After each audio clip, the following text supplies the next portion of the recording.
এটা blood sample দিছিলো মোৰ ভতিজা হয় তেখেতৰ এটো RFT LFT SZ হা 26 তাৰিখে দিছিলো ব্লাড ৰিপৰ্ট ব্লাড চেম্পল দিছিলো তে চেম্পলটো আপোনাৰ কি হল আমাক কলে যে আপোনাৰ সন্ধিয়া 8টা বজাত আমাৰ ৰিপৰ্টটো দিম বুলি তে সন্ধিয়া 8টা বজাত আহিলো কলে যে আজি 8টা বজাত নহব মানে যোৱা কালি কথা কৈছো যে আজি 8টা বজাত নহব আজি ৰাতিপুৱা হ'ব ৰাতিপুৱা আমি আহিলো তে তেওঁলোকে যোনটো চেম্পল আছিলে চেম্পলটো হেৰুৱাই পেলাৰ পিছত আজি আকৌ ৰিচেম্পল হৈছে ৰিচেম্পল লোৱাৰ পিছত আপোনাৰ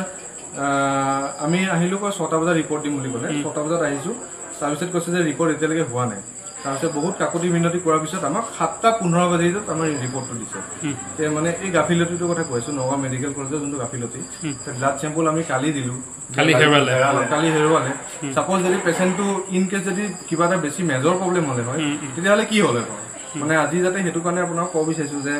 আমাৰ লগতে বেলেগো পেশেন্টও অসুবিধা পাইছে আমাকো কৰ্তৃপক্ষই গুটে ব্যৱস্থা চাব লাগে কৰ্তৃপক্ষই চাব লাগে কাৰণ বেলেগেও বহুত কিবা কি কৈ আছে কিন্তু তেওঁলোকে মানে সাহস কৰা নাই ক'ব কাৰণে তেওঁলোকে ভয় কৰিছে ইহঁতে তেওঁলোক অলপ দম দিয়ে আমাকো দম দিছিলে প্ৰথমতে যে কৈছিলে যে এটো আমি নহয়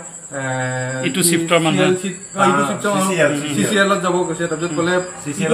মই যেতিয়া কৈছিলো যে আপোনালোকৰ কমিউনিকেশ্যন নাই নেকি তে কমিউনিকেশ্যনৰ কথা কওঁতে তেওঁলোকে কৈছে আছে তেতিয়া মই কৈছো যে আছে যদি আপোনালোকে কিয় নাজানে কৈছে তেওঁলোকৰ বেলেগ আমিও বেলেগ তে তেওঁলোকে পাৰ্ট টাইম কৰি আছো এনেকুৱা কিছুমান মানে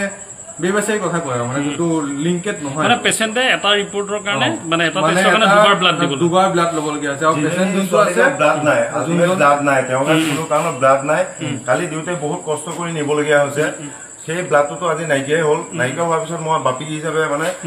আকৌ নাৰ্ছক মানে তললৈ আহিলো তলত বহুত খঙেৰে কৰিছো দেই যে কালি ৰিপৰ্টটো কি হ'ল তেতিয়া কৈছে যে কালি ৰিপৰ্টটো এনেকুৱা মিছ ইউজ কিবা এটা হ'ল মিছ ইউজ কিহৰ কাৰণে ক'বলগীয়া হৈছে আজি এখন মেডিকেল কলেজত ঠিক তেনেকৈ আকৌ মই হেৰি কৰি পেলাই তেওঁলোকৰ পৰা মই এটা CC হেৰি লৈ পেলাই তেওঁলোকক আকৌ ব্লাড দিয়ে নাৰ্ছক কৈছো যে বাইদেউ আহকচোন আহাৰ কৈছে আমি তলৰ লগত যোগাযোগ কৰিম কোৱাৰ পিছত আমি বহুত সময়ৰ পিছত নাৰ্ছ গৈছে লৈ পেলাই